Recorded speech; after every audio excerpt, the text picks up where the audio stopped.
Have you ever watched how a single drop of ink can cloud a whole glass of water? That's what a single thought can do to the mind. 1 minute, everything feels calm, and the next, you're caught in a whirlwind of fear, regret, and imagined outcomes. We often think it's life that causes our suffering. But in truth, it's the mind's interpretation, the stories we tell ourselves, that stir the storm. But here's the quiet truth. Your mind isn't your enemy. It's simply untamed. Like a river with no banks, it rushes in every direction until we learn how to guide it. And once you do, once you learn to sit with it, understand it, and gently lead it, no external chaos can shake your inner peace. Monks don't live in stillness because life is easier for them. They live in peace because they've mastered the inner terrain.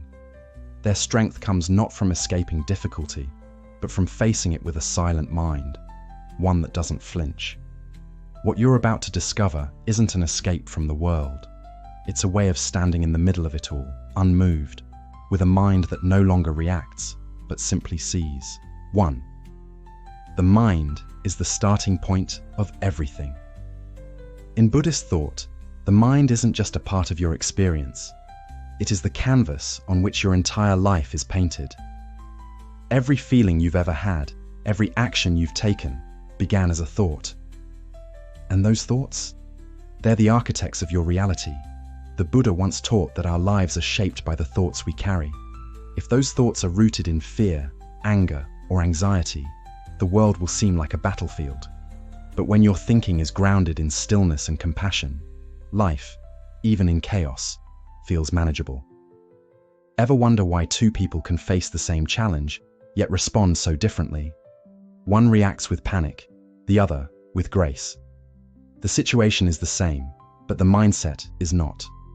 A mind in turmoil will magnify even small problems into overwhelming ones.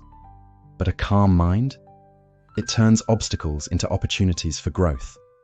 This is why in Buddhism, the focus isn't on controlling the outer world. It's on mastering the inner one. Buddhists don't seek to eliminate every wave of change. They learn to ride those waves without drowning. It's not about achieving perfection outside, but building peace inside. The first step? Awareness. Just pause. Inhale deeply. Feel the weight of your body grounded to the earth. Return to this moment. Not the regrets behind you or the fears ahead, but this single breath, right now. In that space of awareness, something powerful happens. You begin to see that you are not your thoughts. You are the one watching them. This shift gives you freedom. You don't have to follow every fearful story your mind spins.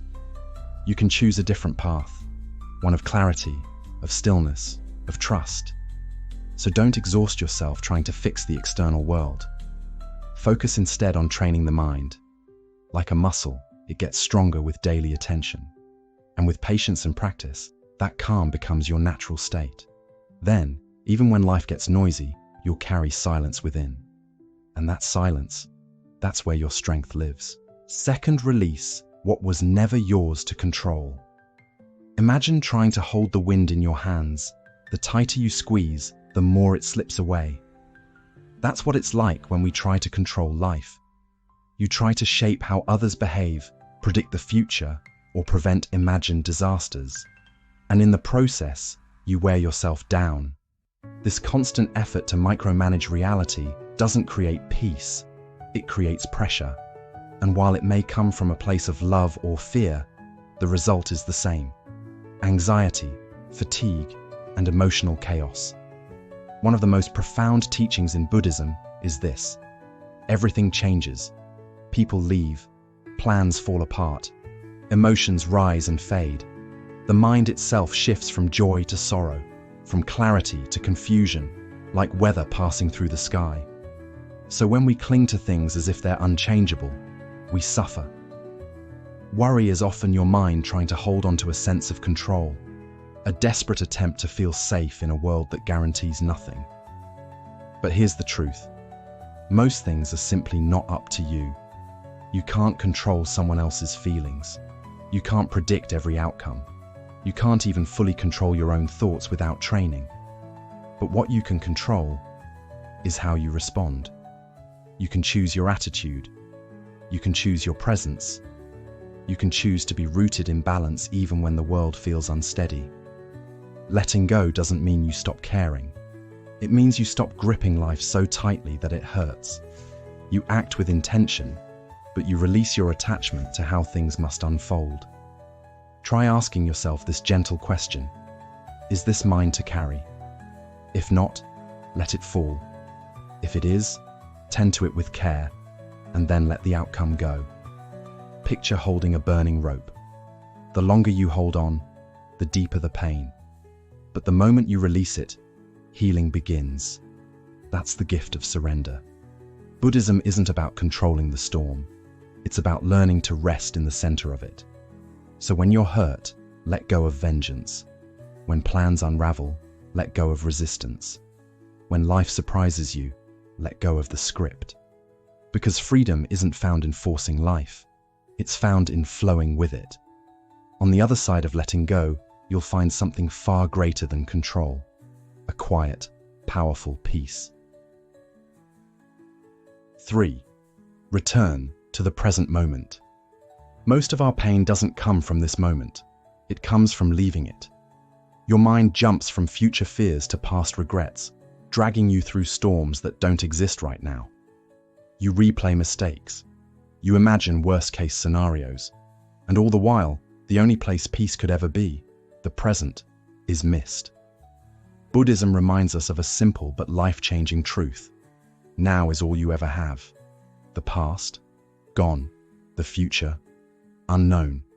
But right now, this breath, this heartbeat, this moment, is where your life is actually happening.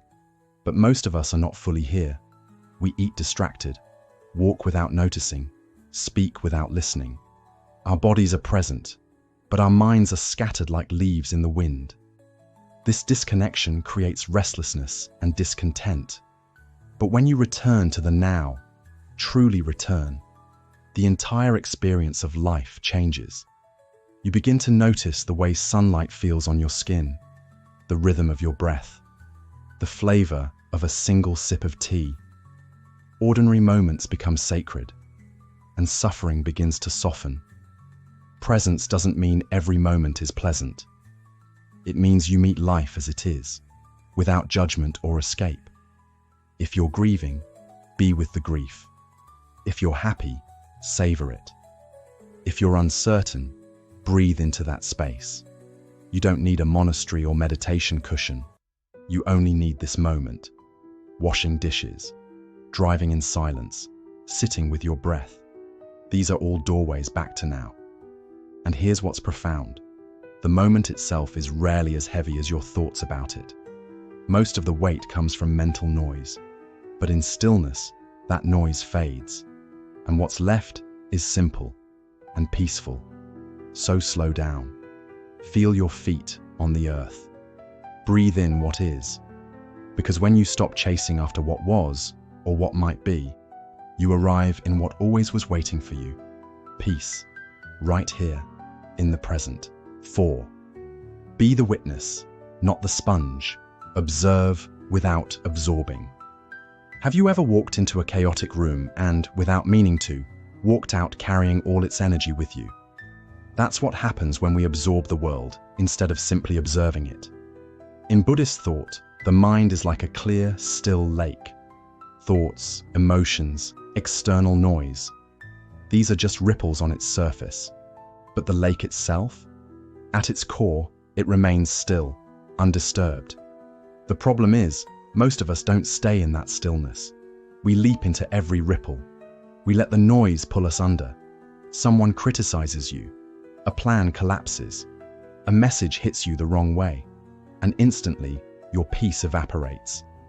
You take it personally. You carry it all day. You become the emotion instead of noticing it pass by.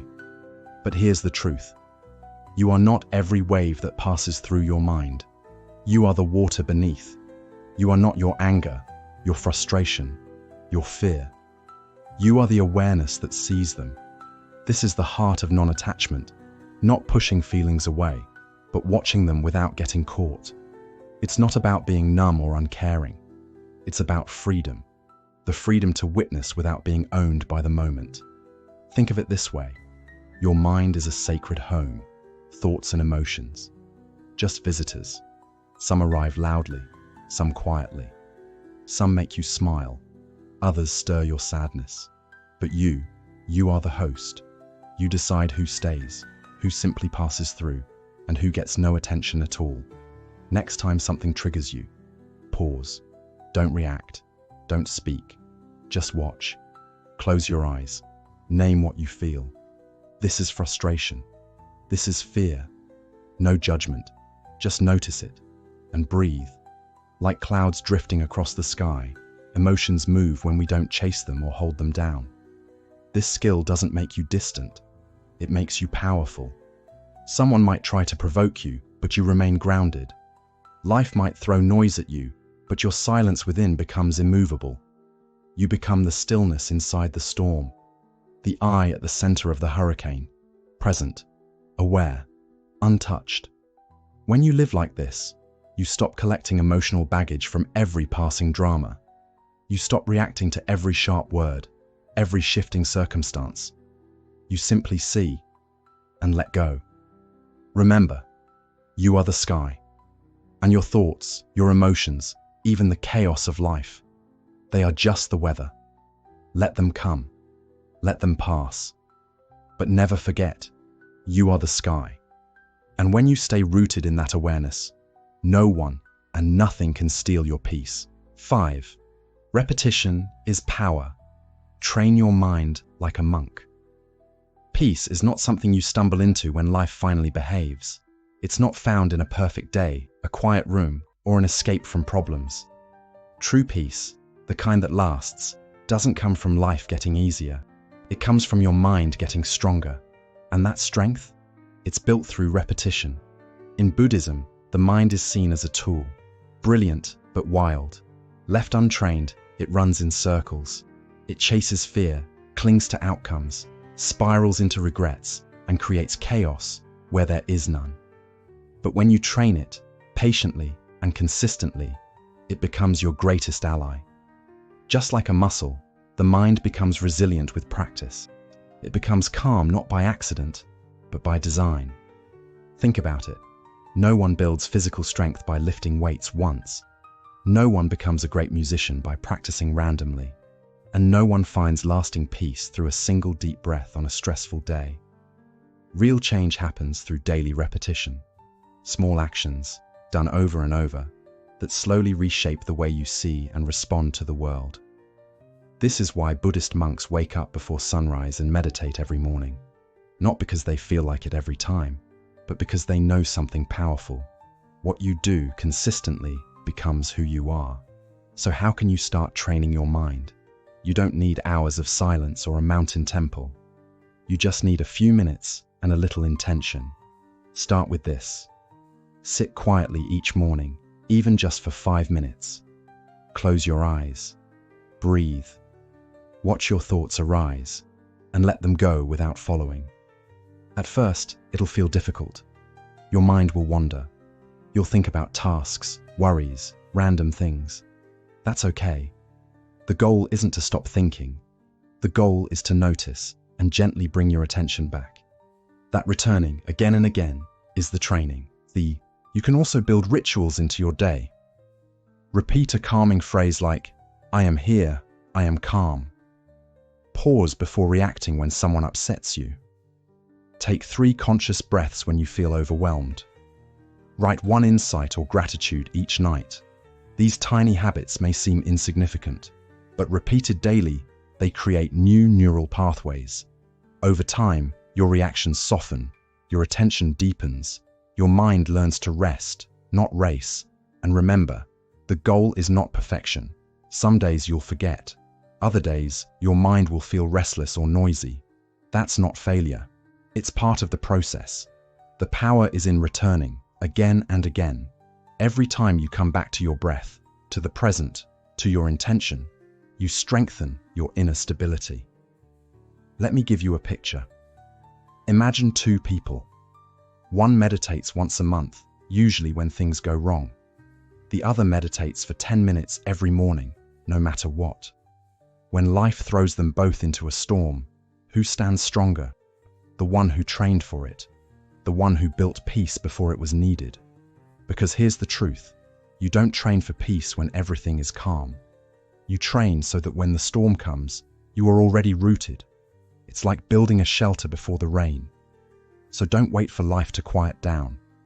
Don't wait for a vacation, for a better season, for everything to make sense. Start now, in the middle of the noise, in the middle of the pressure, in the middle of your real life. And as you stay consistent, something subtle and profound will begin to shift. You'll pause where you once panicked. You'll reflect before you react. You'll notice that the mind you used to fight with has become your friend. This is the gift of repetition. It's not flashy, it's not instant, but it's powerful. And over time, the scattered mind becomes focused. The anxious mind becomes still. And peace is no longer something you chase. It's where you live. So train your mind like a monk tends to his breath, gently, consistently, and with love. Because every time you return to calm, every time you choose stillness over reaction, you build something unshakable. And one day you'll realize you didn't find peace by accident. You built it, brick by brick, breath by breath, day by day. 6. Choose stillness over reaction.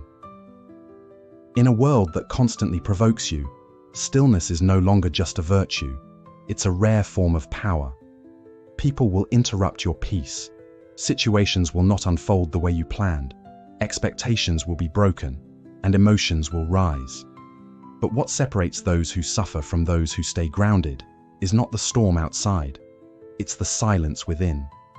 Your strength is not in controlling the world, but in mastering how you respond to it. Most people live on autopilot. They don't pause to reflect.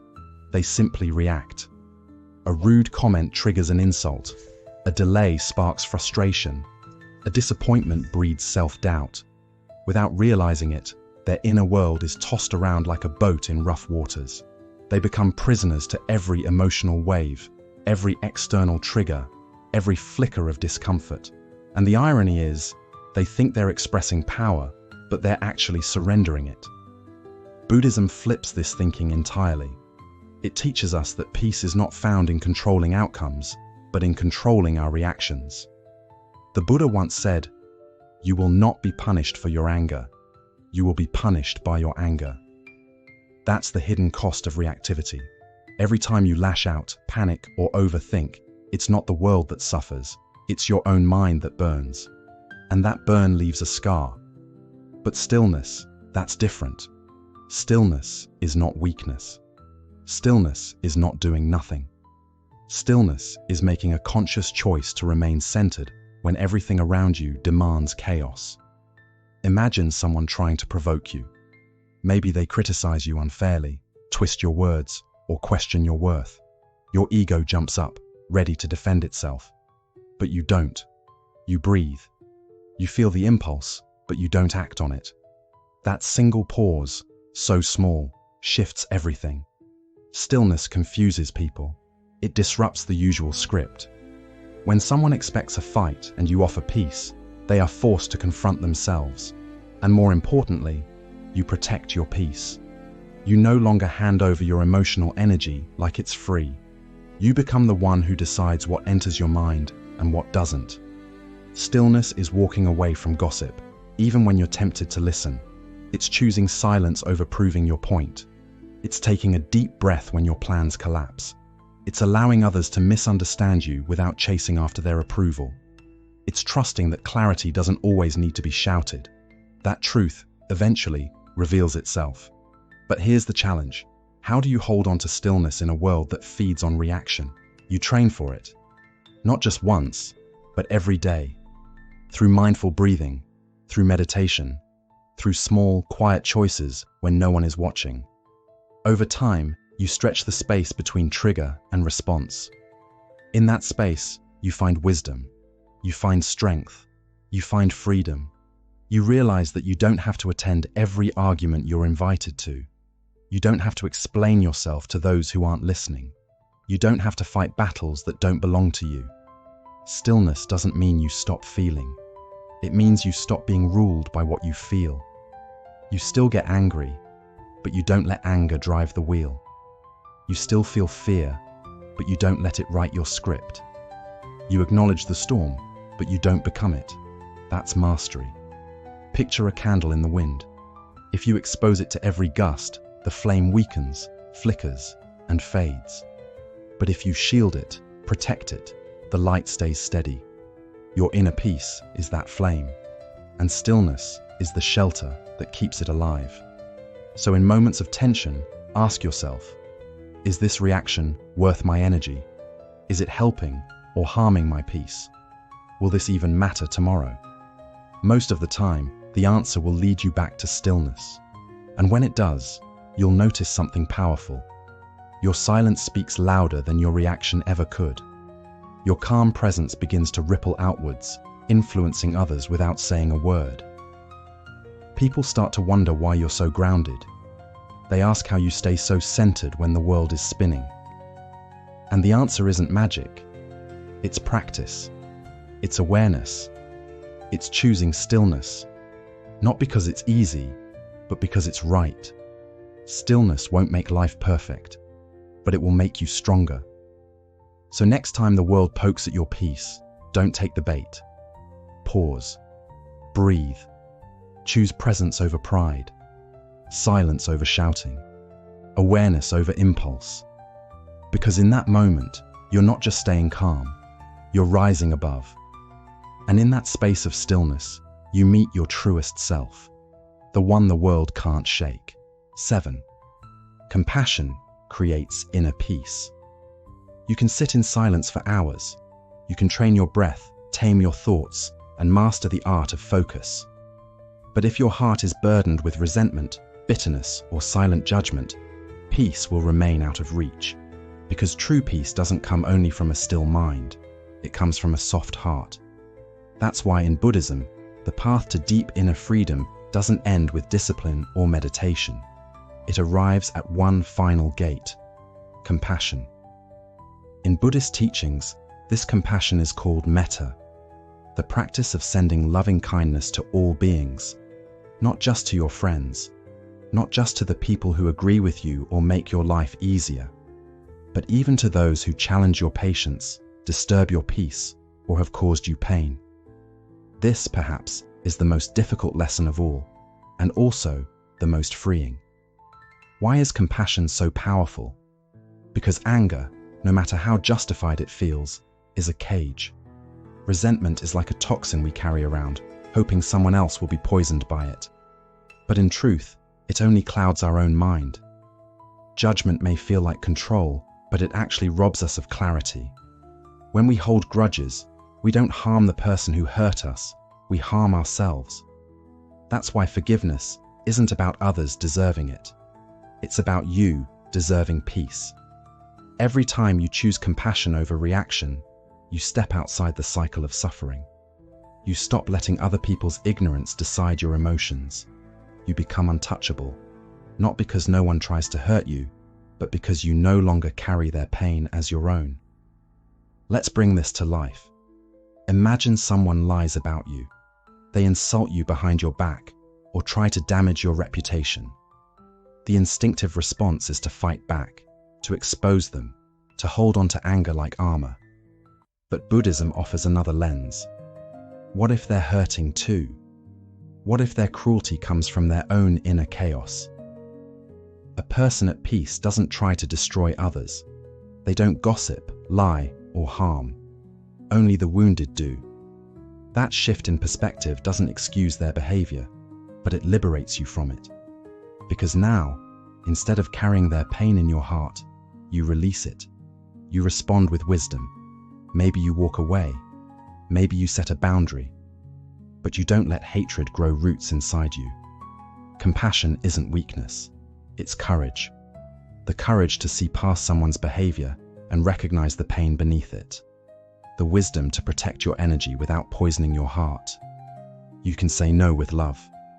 You can end a relationship without anger. You can enforce boundaries without needing to hate the one you're walking away from. But the most overlooked aspect of compassion is this.